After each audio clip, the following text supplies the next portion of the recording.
Medafo ene yenye Bankye Akaaklo anase Agbeli kaaklo ene oni dekranya sam keto atatori abehu de meken me sha se na chese me dwa me Bankye fe se de wani guso aye twagwe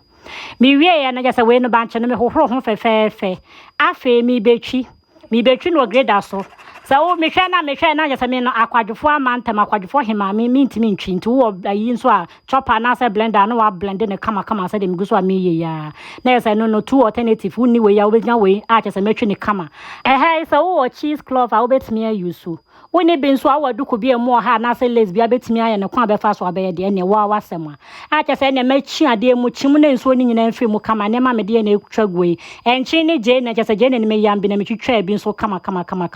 me de befra Bankye mori a chese ene machi nso afi mama na ye drive fe we a na wato bo ne nchene no akra bi na ye we afi ye bebo we ye mo ne den wudo sa be miamia ne kakra bi ama na ye soft e ma ne nye den nyesa wo chi anwane nkom e be den a chese Bankye pa ne untimi nwe a chese hey me ko chia no